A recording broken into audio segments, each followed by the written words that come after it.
สบายดีพี่น้องหมดทุกคนเนาะมื้อนี้จะพาพ่อแม่พี่น้องมาส่งสการย่าแม่ตู้สมเพชรขันธพิไสยเนาะซึ่งเพิ่นได้เสียชีวิตไปแล้วอายุของเพิ่นได้100 ปีดังนั้นจะพาพี่น้องหมดทุกคนมาเฮือนศพคนตายและเบิ่งพิธีทำศาสนาพิธีปลงศพเป็นจั่งใดเนาะโอ้อันนี้ตอนนี้ก็มีคนพี่น้องป้องปายเพิ่นกำลังมาเนาะตอนนี้เนาะสบายดีอ้ายบ่ได้ซุปยอดดอกดูซื่อตอนนี้แม่นพี่น้องเพิ่นกำลังเต้าโฮมกันเนาะโอเคจะพาพี่น้องเข้าไปเลยเนาะ thank you โอเคตอนนี้เพิ่นกำลังทำพิธีศาสนาเนาะโอ้ผู้คนมาหลายเด้อพี่น้องเด้อ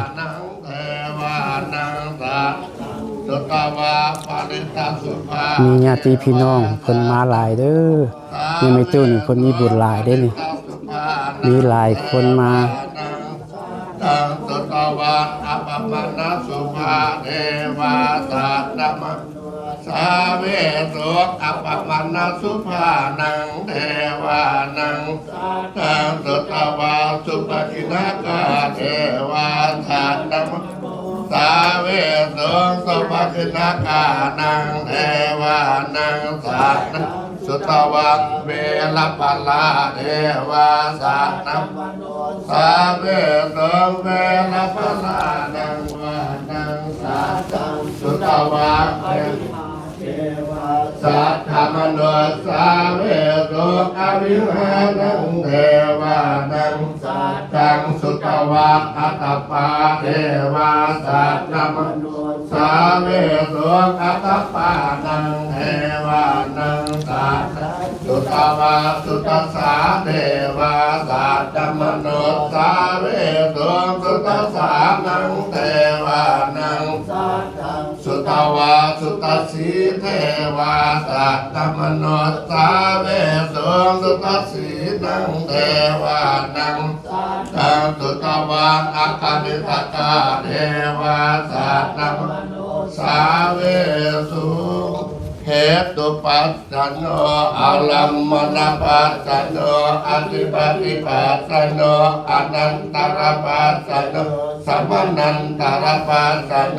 สังฆาสัตตปัจจโนอัญญมัญญปัจจโนนิสังปัจจโน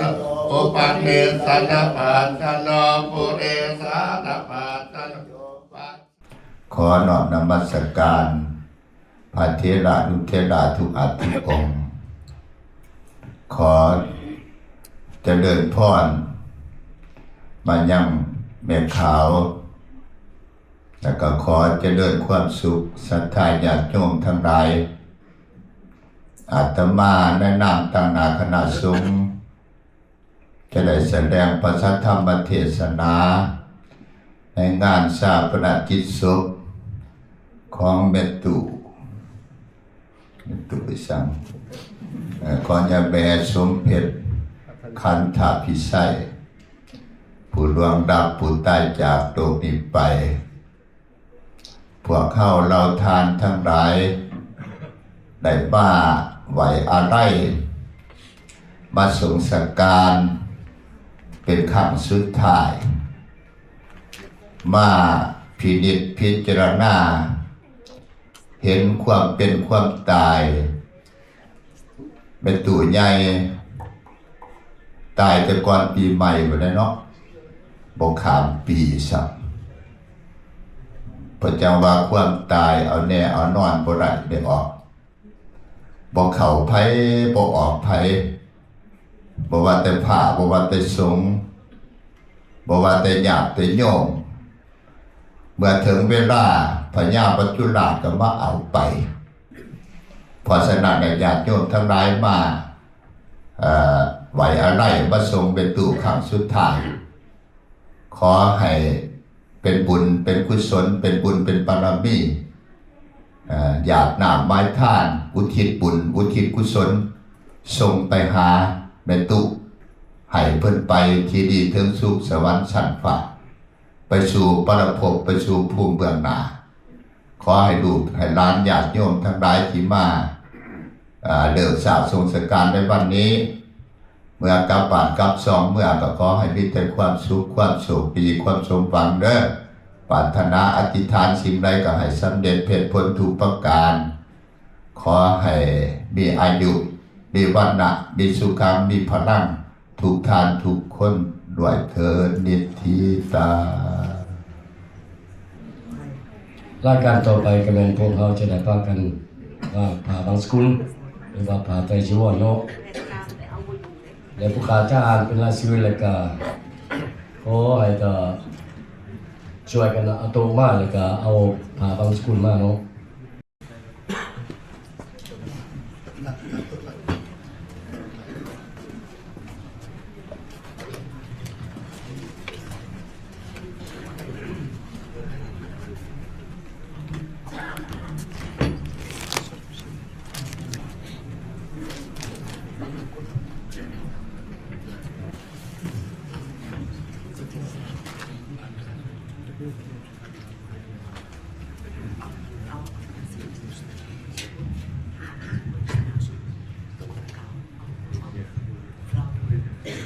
แล้วผู้ขาจะได้อ่านตามรายชื่อเป็นเจ้าภาพเป็นเฮ็ดมาให้เนาะพาบางสกุลอันที่หนึ่งขอเชิญทานบุญท่านนั่งหลาอุตตมะพรหมโดยครอบครัวพี่น้องทุกคนหลังจากว่างแล้วก็แม่นขอเชิญกับไปนั่งอยู่บนเก่าเนาะ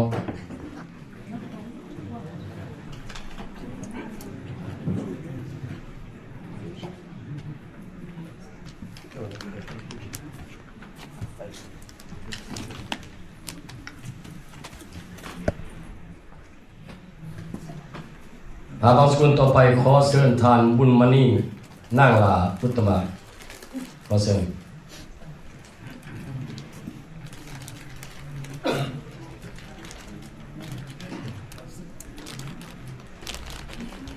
พาบางสกุลต่อไปขอเชิญเอเวนเกตอุตตมะ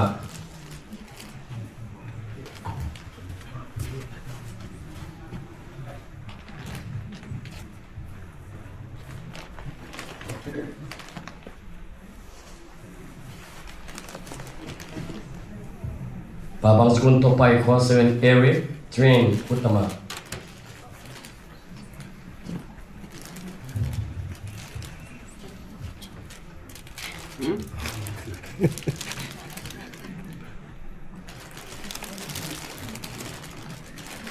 พาบางสกุลต่อไปขอเชิญทานนวลเพชรพร้อมด้วยเกิดสุนดารา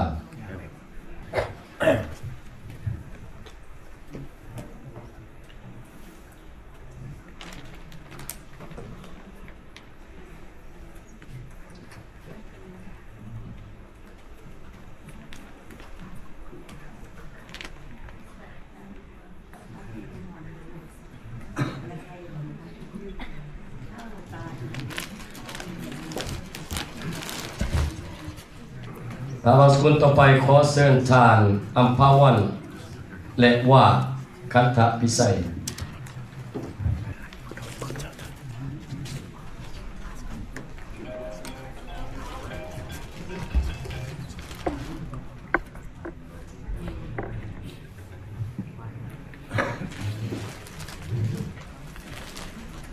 พาบางสกุลต่อไปขอเชิญทานศรีสุพร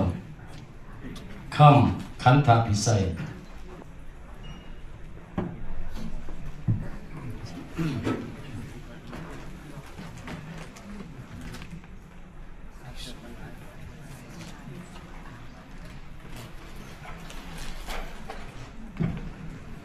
พาบางสกุลต่อไปขอเรียนเชิญทานศรีสงครามน้อยคันธพิสัย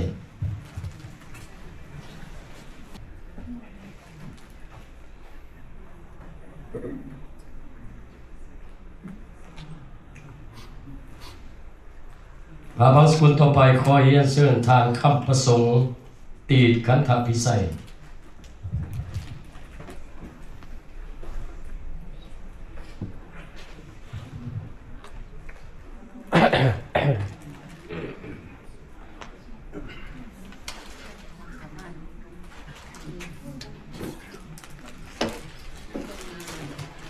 บางสกุลต่อไปขอเรียนเชิญทานวิศักดิ์โมบุภา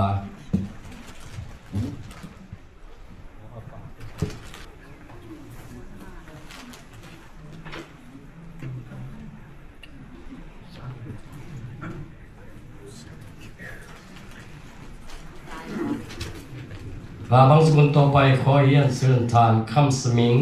นิงคันธพิเศษ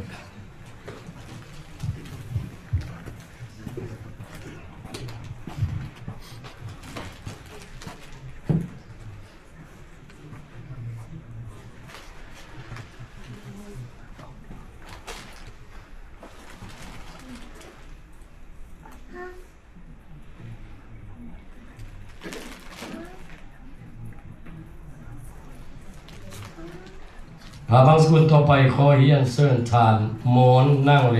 เงาประเสริฐทรัพย์ผมและครอบครัว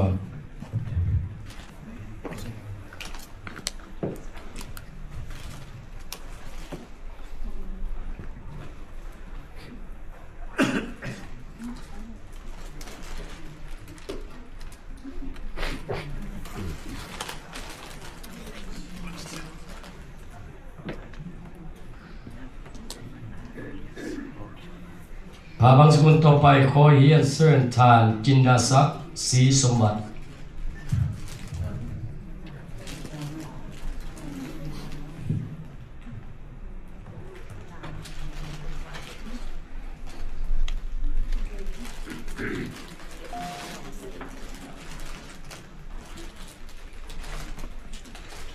บางสกุลต่อไปขอเรียนเชิญทานอนุสักดิ์ตู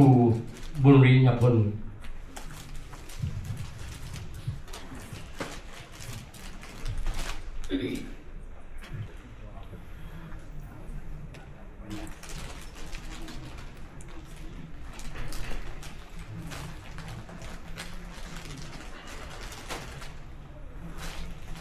บางสกุลต่อไปขอเรียนเชิญทานอำคงผู้แก้ว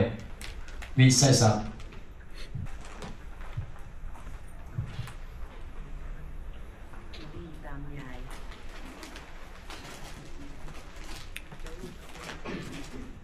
บางสกุลต่อไปขอเรียนเชิญทานแอเลนมีนาแอนคัมตา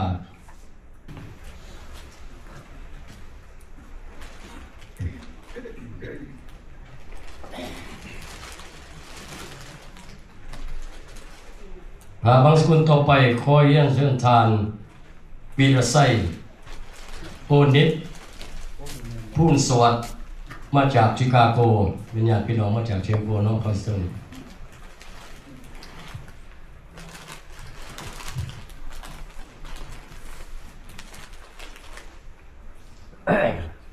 บางสกุลต่อไปขอเชิญย่านางแองโปเป๊ะและตุนคันธพิไสขอเชิญลูกหลานเป็นมาจากเชียงโก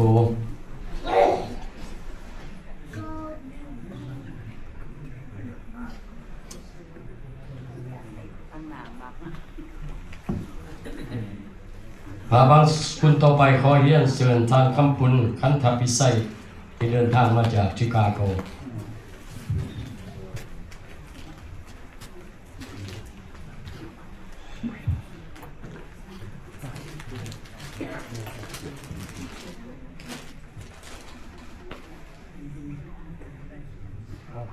บางสกุลต่อไปขอเรียนเชิญแอชลีย์เอลิกคันธพิไส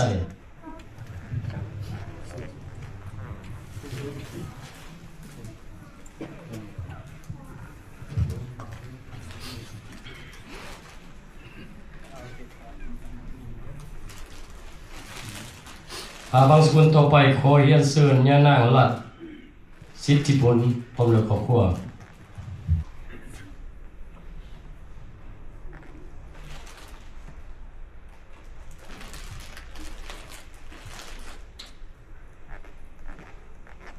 บางสกุลต่อไปขอเรียนเชิญย่านางพัดพันสินสน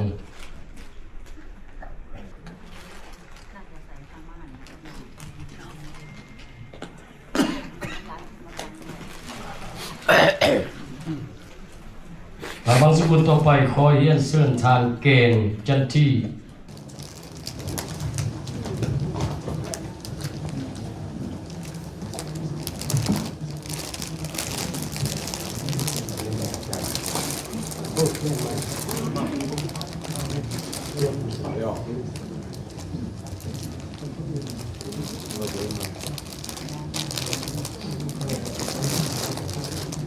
พาบังสกุลต่อไปขอเฮียนเชิญเซลีนาโคลินคันทพิไส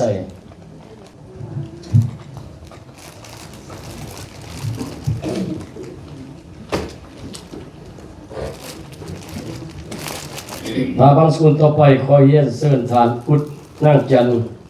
วรรณฤทธิ์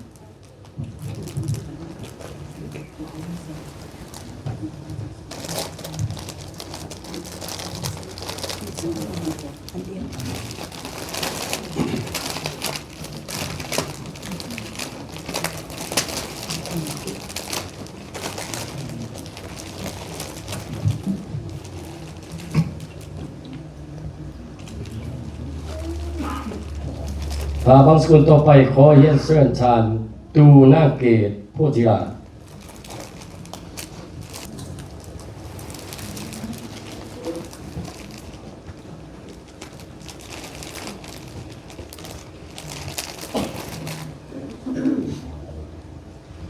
พาบังสกุลต่อไปขอเฮียนเชิญทานเพชรนางนาโพธิไตร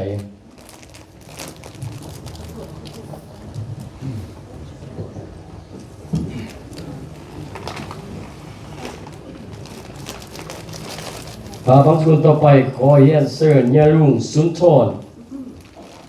ยาแม่เกิดสัญราช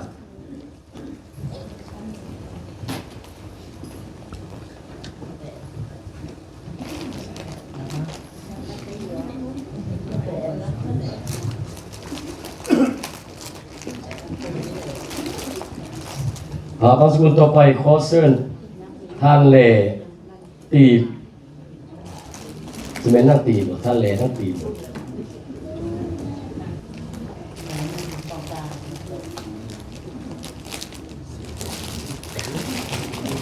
บางสกุลต่อไปขอเฮียนเชิญท่านยูจินแอดมาโกซี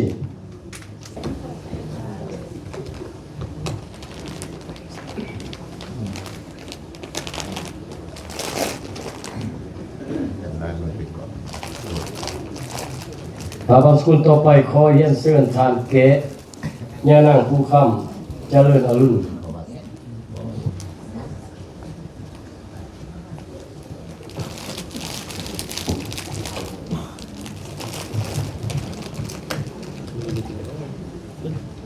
บางสกุลต่อไปขอเฮียนเชิญท่านบุญจันทร์ยานางมาลัยทองอุดมใส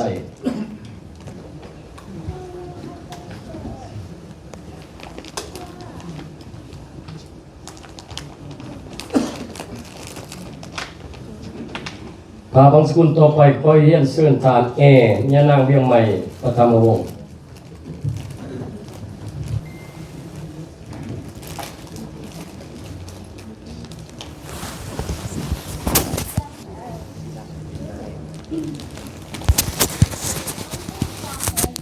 บางสกุลต่อไปขอเฮียนเชิญท่านเสิร์ชยานางวงศ์ยานางแคมมียานางสุขประเทศโดยเชิญ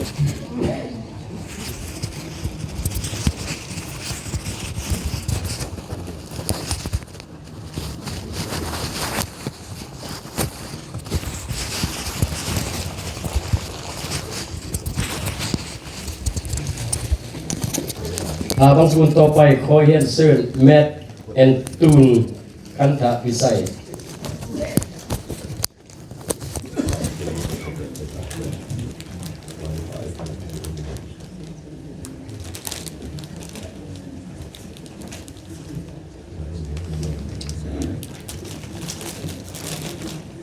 บางสกุลต่อไปขอเฮียนเชิญยานางแองคันธพิไส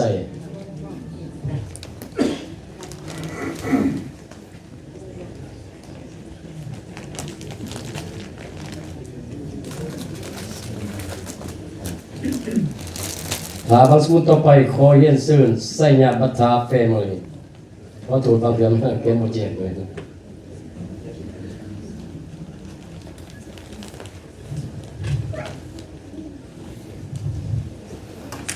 พาบางสกุลอันสุดท้ายขอเรียนเชิญวานิดาว่าง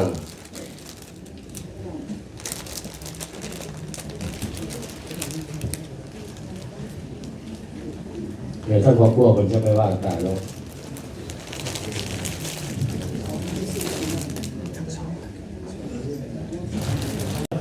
ลูกหลานมาว่างพร้อมกันสองอันเลยเอาสมมติครอบครัวลูกหลานเนี่ยทั้งสองพื้นน่ะ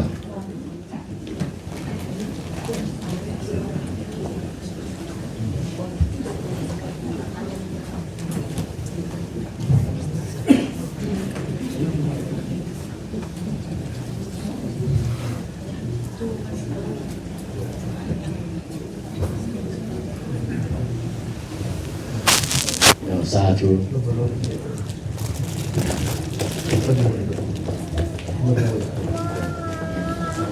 ครอบครัวต่างนา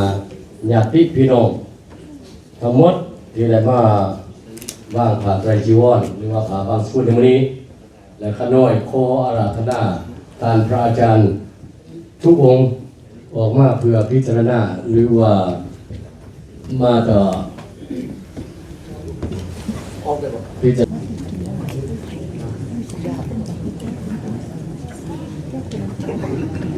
อานิสาวรสังขาราอุปตวายธรรมิโนอุปสิตวานิรุสันติเตสังอุปัสสโมสุโขอานิสาวรสังขาราอุปตวายธรรมิโนอุปสิตวานิรุสันติเตสังอุปัสสโมสุโขสัพเพสัตตามรันติจาบาริสุตามริสาเรกาเทวะมริสามินาทิเมเอตัสสังสาย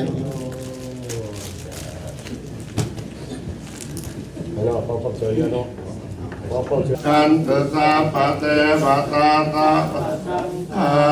นุอาเวนัสตังสนติอาวันตุเตจันนำเนินสิตาเปตานาบุตตะกะตะอุราราภารันตะปิโกนานะกินนาตุงเนนิปุญญาปะสุตังอานาปะกันติ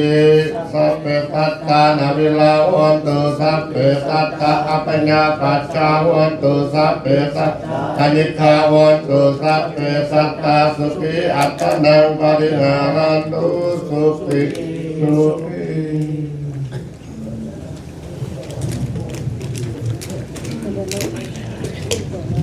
กุศล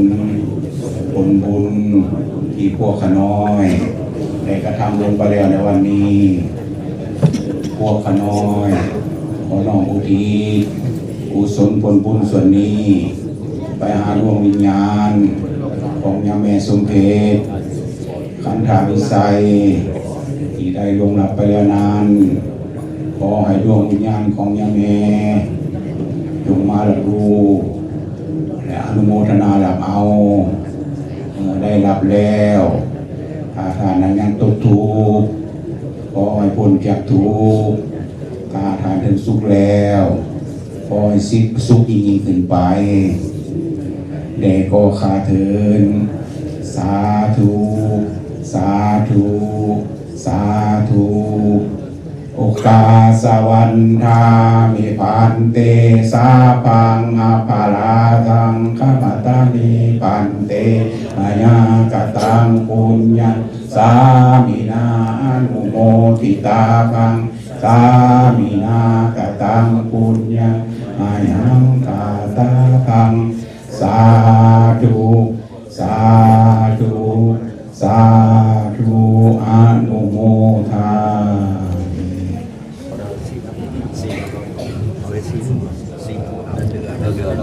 อันนี้เป็นพิธีเพิ่นมอบพวงมาลาให้เนาะ สัพพิติโยวิวัสสันตุสัพพะโรโควินาศตุมาเตภวัตวันตรายโยสุขีติขานุโกภวะอภิวาทนาสิเลสเนจามุตตะปัจจายโนสัตตารโลธรรมาวัฏันตุอายุวันโนสุขังภาลัง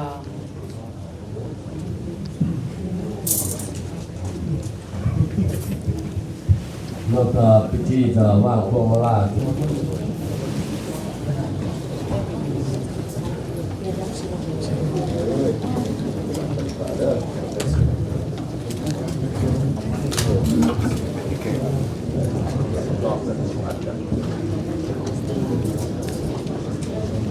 ท่านพระอาจารย์มุ่นตั้งในเรื่องหน่อยเนอะมีห้องรับแขกอยู่ข้างหลังเลย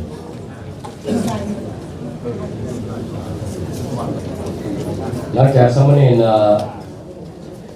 ว่างแล้วจะเป็นทั้งครอบครัวน้องไม่ขาวจะเป็นจังเป็นญาติพี่น้อง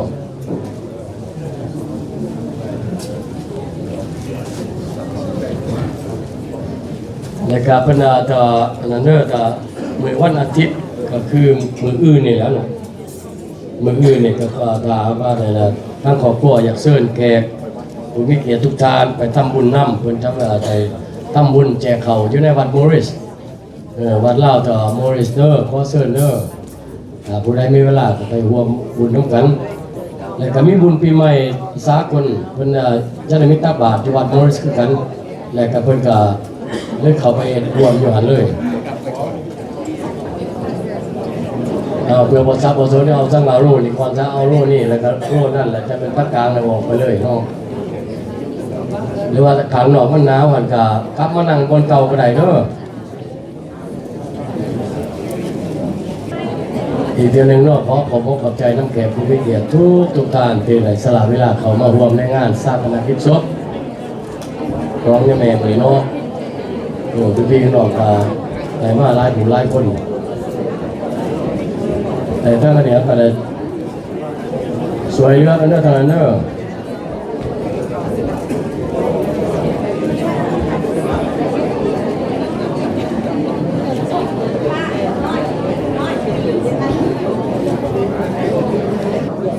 หลังจากพิธี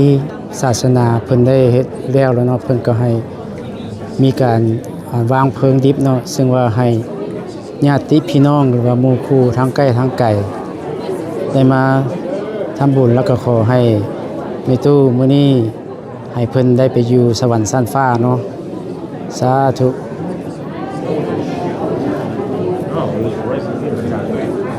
หมู่คู่เพิ่นได้มาในงานโปร่งศพของแม่ตู้มื้อนี้เนาะ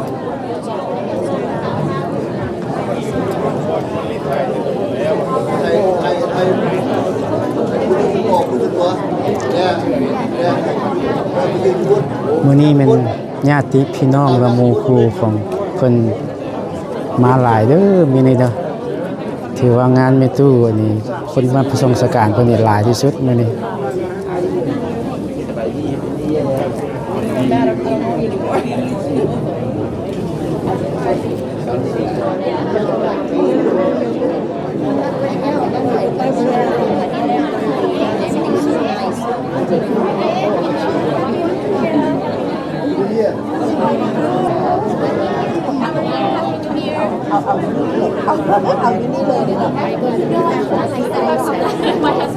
ตอนนี้เพิ่นกำลังจูหรือว่าเคลื่อนย้ายศพของยาเมตู้ออกมาใส่รถเพื่อจะไปสู่ที่ปราสาทเนาะเพราะสถานที่นี้บ่มีบ่อนจุดศพดังนั้นเพิ่นจึงได้ย้ายศพไปที่ปราสาทประมาณ5 หรือว่า6 นาที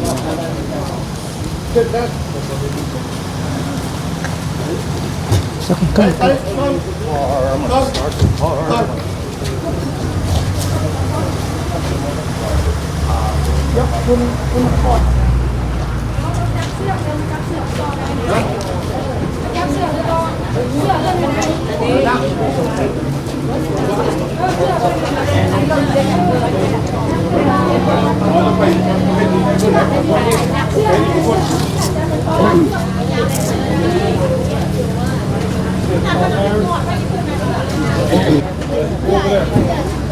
ไปคุณแล้วไปคุณอ่ะไม่รู้แล้วแต่แล้วเปิด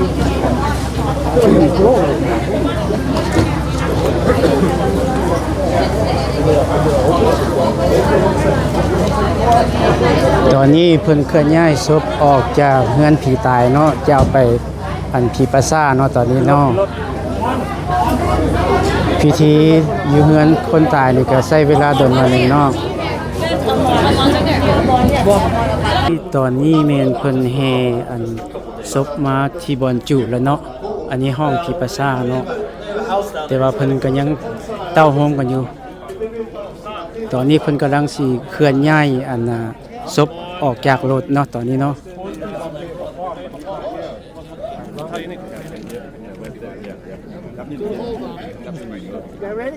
Just a moment. So are you untying it? I untie. Good. Untied? Okay. Okay. Okay. This way.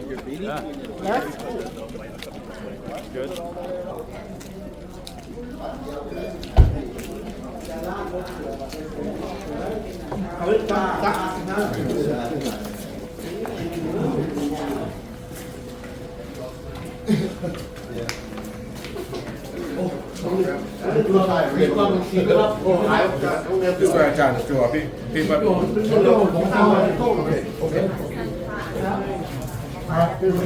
ยาเลยไปดีเด้อไปดีนะลูกน้องใจเด้อ พี่ลูกพี่นะพี่ลูกพี่เลย ขาดเลยบ่ต้อง ต้อนรับนะอนิจจาวันตั้งข้าราอุปัสสวะยัตมิโนทิตวาสันติเตสังอุปัสสโมลุโภสัพเพอัตตาอรัตติตาเรนสุตตาอนิจจาเลนัตเทวังอนิจจามินัตถิเมเอตสังสัญโย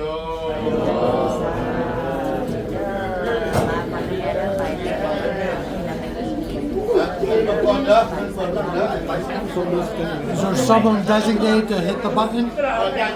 He is? Okay. Pallbearers, you put your gloves with the casket.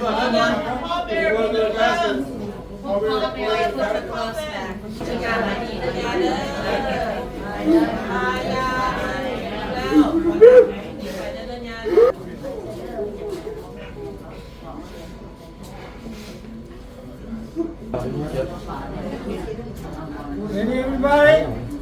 บอกว่ามีประเด็นมีประเด็น Hey, look.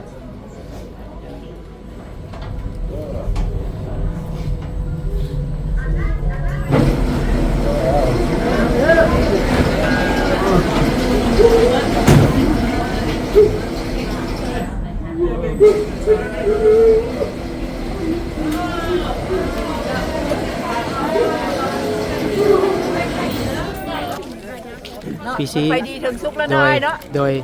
พิธีทรงสการมื้อนี้ก็เป็นพิธีที่จบสิ้นอย่างสวยงามนะตอนนี้ หลังจากพิธีทรงสการยะเมตุไปสู่สวรรค์ชั้นฟ้าเป็นอันที่เรียบร้อยแล้วทางครอบครัวเพิ่นก็ได้เชิญทุกๆคนเข้ามาร่วมในงานวันนี้มากินเลี้ยงอยู่ที่ห้อนี้เนาะขอบใจทุกๆท่านที่ได้รับชมรับฟังถ้าผิดพลาดประการใดก็ขอให้อภัย Thank you for watching